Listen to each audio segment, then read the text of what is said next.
and it's not all that slow.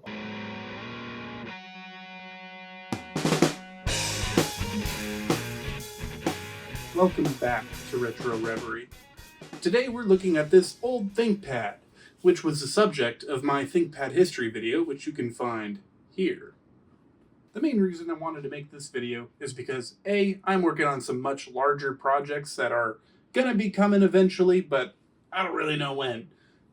So here's something shorter and off the cuff to, actually give you guys something to watch. Second is because if you're anything like me, you're in your 20s and you have a fascination with old computers that existed before you did. Now, most people who would have been around to use these things, they already know everything there is to know about them. They know all the quirks and the weird ways to, actually get these things working. But for folks like us who came after the computers, as youngsters, these things aren't as familiar. There's a learning curve because our computing now is extremely streamlined and is way easier than it ever has been in the past. If you were alive to use these things when they were new, you're nostalgic for the machines. But for me, I'm nostalgic for LGR videos. That's a generational gap right there. So, because it might not be obvious exactly what we're doing, I want to show you a couple of different things that I discovered on this IBM ThinkPad 560Z.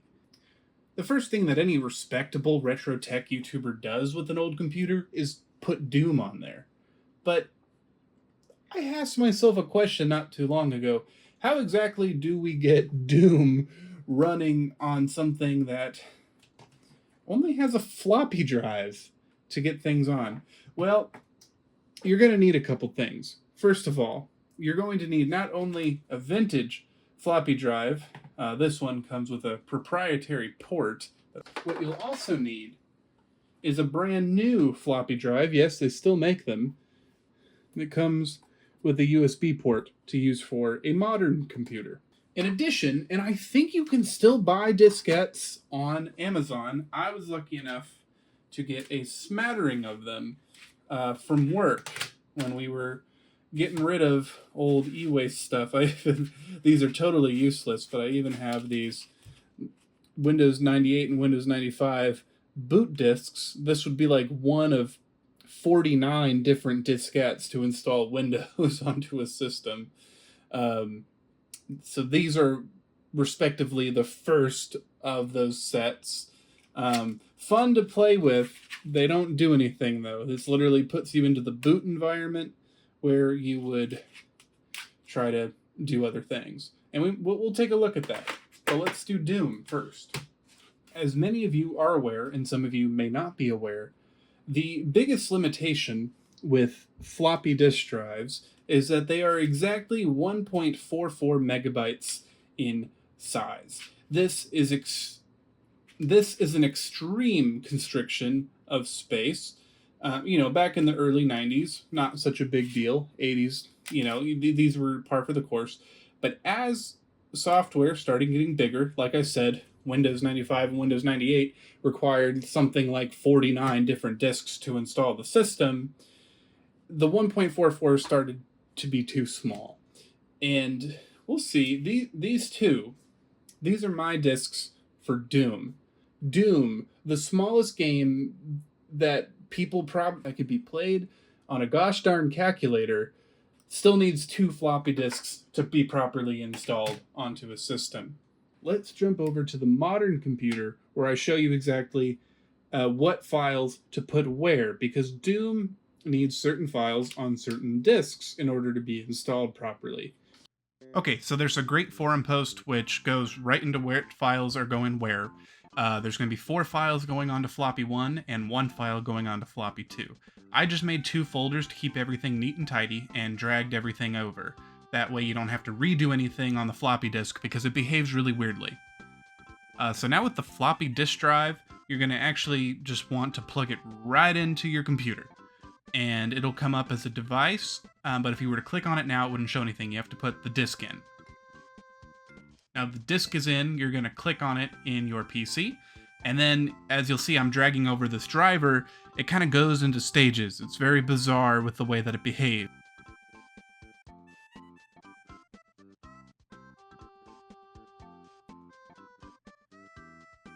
And now that everything's copied over, you can just take the disk out, and if you want to use it again, you have to unplug the floppy drive and plug it back in. Disk 1. Plop it into your floppy drive, like so. We're going to go to My Computer and open up the floppy drive. And it looks like I got lucky and put the right one in. So you're going to notice a few different files. And what this is going to do is install on our computer a DOSBox installation of the shareware Doom. Now, this is as authentic as I can find personally. I'm sure there's a better way to do it to more mimic the time period. But this is what I know how to do. And y'all veterans in the comments, if you know better ways to do these things than what I'm demonstrating here, again, keep in mind, I'm 24 years old. And if you know better ways, let us know, because us youngsters who are trying to appreciate these things, we need help. We need people who know how to use these things, because everything that I'm doing here, I've just kind of figured out by playing with it on my own. And if there's anything I've learned from working in IT, is that me playing around with things on my own leads to bad habits. So keep that in mind. You're going to double click on your install like you would on anything else, and the program is going to go through. Which drive would we like to install to? We would like to install to C. That sounds great. I'm going to create a different directory because I already have a Dooms directory because I've done this before. So we're going to go Dooms 2. Why not? This directory does not exist. Create it? Yes. And, oh man, my favorite thing about this whole process is, the graphics. It's just, there's nothing like it. And the sounds. It's the PC speaker, man. So it's calling for disk 2. That's our second disk. Is where we put our other file that I showed you before. Totally have already done that. And so you don't have to go to the bottom or anything to safe to remove USB drive. You don't even really have to do that these days anymore, but you just, boom, you just kick it out. And when you're ready, oh, it's okay. He'll be all right. These have been through a lot, honestly. So now if we want to, we insert it, hit the enter key, let it do its thing. You can hear it. Yeah, listen to that.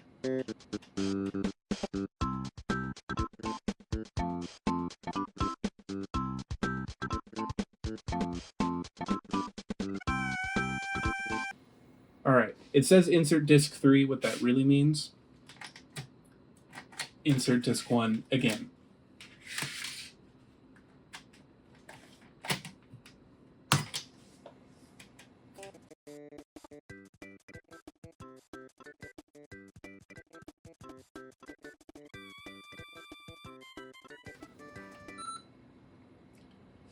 There we go. And disk 1 is already in, so we just hit enter to decompress, I believe.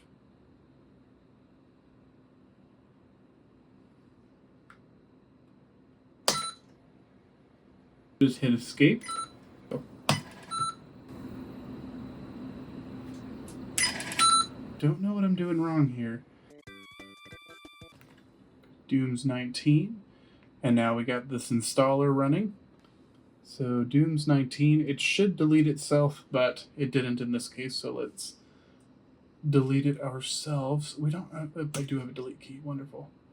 Is a program. If I remove it, I'll no longer be able to run it. That's fine. Get rid of that. Now we're going to go to setup.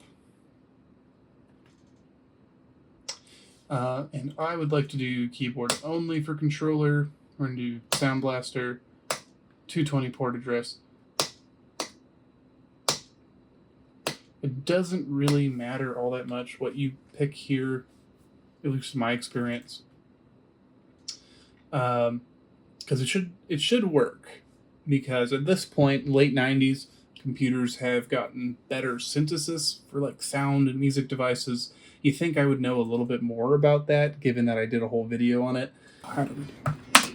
Space. Yes.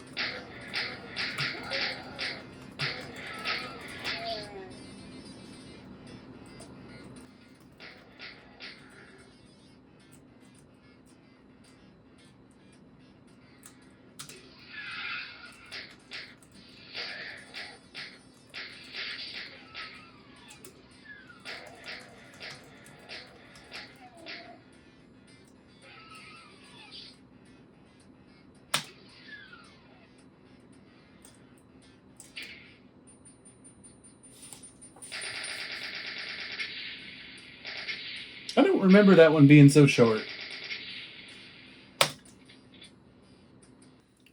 So before we move on to the next thing to kind of level up our ability to game on this thing, I kind of want to play around with these guys here. At least show you one of them. Like I said, it'll be totally fruitless, but it's kind of fun to see these things booting into other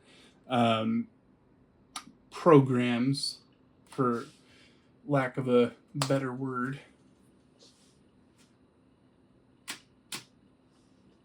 I'm going to go ahead and put in the Windows 95 diskette. Like I said, this would be like one of a huge set. And this is just to boot it into the program that would install the OS. I believe that's what this is. If this is not what that is, somebody tell me, because then I'll look like a huge dummy and you can call me out on it.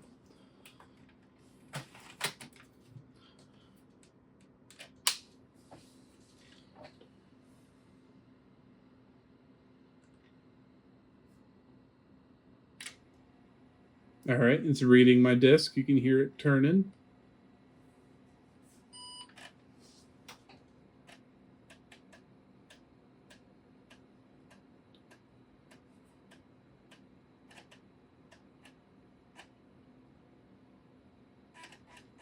That's a fun message to see.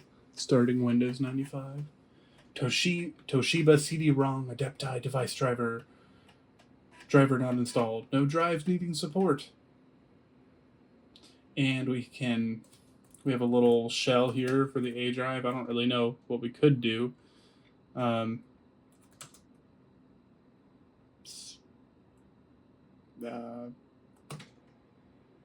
Okay, well, CD is a command that we could use. We could change directory. I don't know what directories there are. I'm kind of lost on having exit. Did that do anything? What if I just put a bunch of gibberish? Okay, so these are commands. I'm not as well versed on my DOS, but isn't that fun? That's neat. Just a weird little shell that we can get into to start stuff. Now, if you're also anything like me, a reason why you might want a machine like this that is as obsolete as they get, if not for retro gaming, might be for creative writing. Now, here's the thing about writing. Putting words into a text document literally hasn't changed. It is the literature that people are writing now in 2024 can just as easily be written on a Windows 98 computer as it can be on our modern computers using apps like Scrivener. Now, I am in search of software similar to Scrivener or Obsidian, obviously not those exact programs, but something where you can have like a tree-style document structure where you can easily view them and organize them that is compatible with Windows 98 and can run on 92 megabytes or 96 megabytes of RAM. Because that is the maximum spec for this device. And the whole reason why I bought this is because this keyboard rocks. And first of all, it's just charming as hell to use. And second, because this isn't going to throw notifications at me like Windows 11 will. This will, when I sit down with this to write, that is all I can really do on it other than play Doom. And I really don't like playing Doom with arrow keys and the Control and Alt button and the space bar for my interaction. So when I do write on here, however, which admittedly hasn't been often, I really would like to do some more of that. But every now and then I take it with me on a trip, and I will try to write a story based off what I'm seeing. Like this was 10/8/23. This was when I probably like the day after I bought it. I wrote a little horror story about the Airbnb I was staying at. Um, I picked this up on the way. We stayed at Dragon Lake in Michigan, and it was great and beautiful. And I really didn't want I wanted a low screen trip. So I brought this old computer. I picked it up on the way from a guy on Facebook Marketplace. Seriously, this thing was an amazing get. Um, all these like accessories and stuff that we got, I've pictured it in the documentary that I put out. Um, but if I wanted to get this, the problem that I ran into for the longest time, until I came across, having these and purchased myself a modern USB floppy, is that I had no way of getting this text onto like somewhere I could actually use it. Now, what I started doing, the first thing I did was I have a dedicated floppy disk to taking these WordPad files. WordPad, I've thought about using WordPerfect, but I will have to look more into that. Maybe we'll do that later in this video. That's kind of the time to do it. So I took the files, the .doc files, put them onto this floppy drive, and took them onto my modern computer so that I can edit them and maybe continue them and eventually turn them into stories and send them for publishing or publish them myself. I can't do that while they're on here. However, by doing that, it gave me another idea, which is if I have a floppy disk to take files from my modern computer to this computer and vice versa, well, why don't I just get a driver for the USB port that is in the back of this thing? That's right. The 560Z has a USB 1.0 port. I think it's 1.0. Might be 2.0. No, it's too old. 98 has to be 1.0. But it has a USB port. This device also came with a Wi-Fi dongle that plugs into that. I haven't gotten that working yet. I don't know if it's worth trying to get it working. But what it does work splendidly with is USB drives. In fact, you could plug in USB drives that have a much higher capacity than the IDE hard drive on this thing. This is what I have the driver installed on.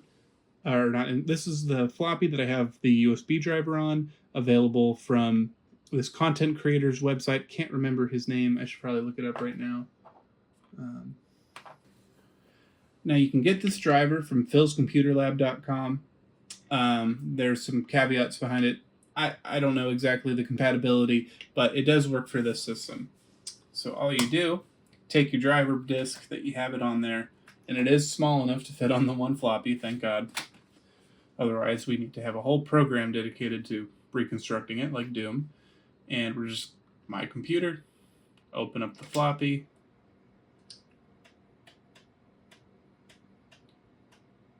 It's taking some time to read.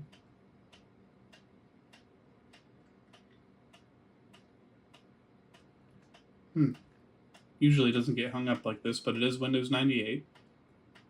Looks like the whole system's frozen up. Oh God. We're doing too much.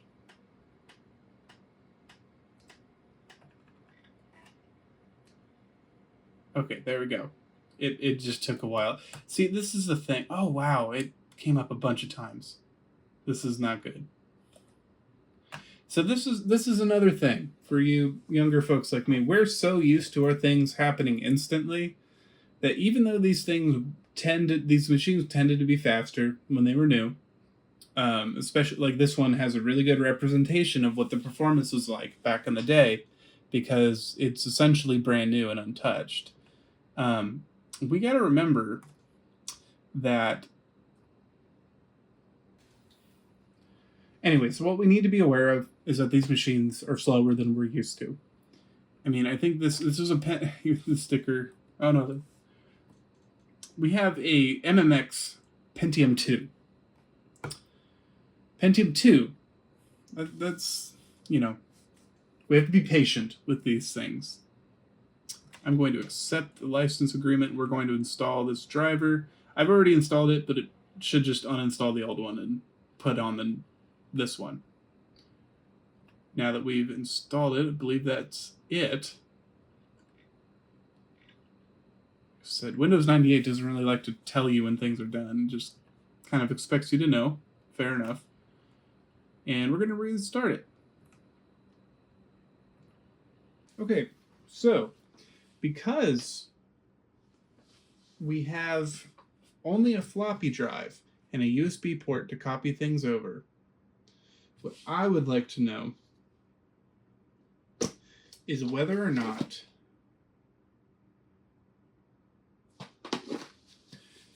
we will be able to get some of these games working. Now, Fallout shouldn't be... Okay, this one probably won't run. It says it needs 64 megs. We don't have that. So we're going to write off Fallout.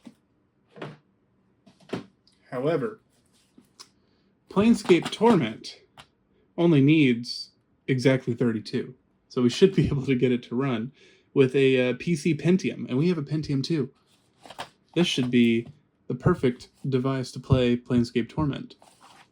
Now I also have this, the Elder Scrolls Anthology, which comes with several discs in a cute little book. This came out like 10 years ago. It came out around Skyrim came out. And while obviously Morrowind won't work, Arena probably will, and Daggerfall certainly might. Problem is we don't have a disk drive. So I'm going to use an external disk drive on my modern computer and then copy the files over to my flash drive and then copy those files over to the ThinkPad's directory, which will probably take a long time. But what else do we have to do? Am I right? So I'm going to go through that process. I don't think I need to show you burning a disk and putting it on a flash drive. I think we all know that. That doesn't need to be demystified. But I will be back. On the back here, that is our USB drive. Slap them in there. Okay, we now have our games on our flash drive. So, my computer just started up. Hopefully it'll run okay. But theoretically, and I've never done this before, I should be able to just copy the directory over. So, wish me luck. Go into our C drive and just copy it. See what happens. There we go. And it's copying from the flash drive into our C drive. And it's not all that slow, all things considered. That should probably be USB 2.0 speeds.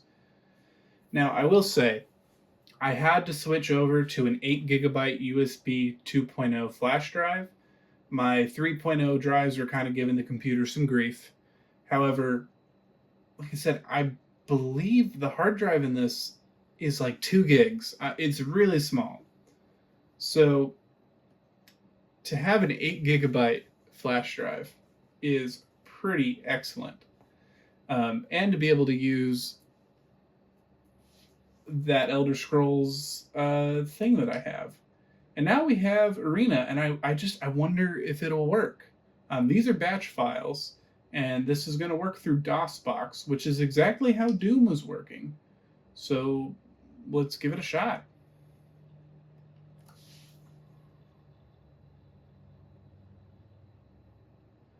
Oh my god.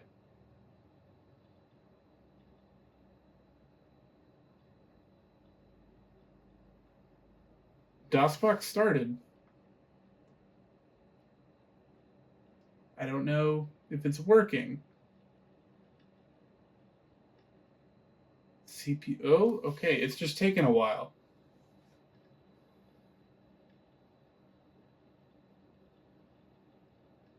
It's trying really hard to run Arena.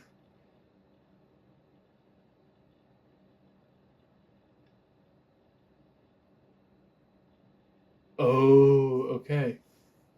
Okay. Extended the window. It's making some clicky noises.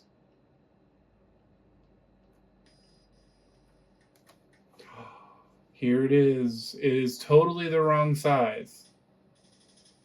But The Elder Scrolls 1, the Arena. Oh, this is not going to be playable in the slightest. But how cool.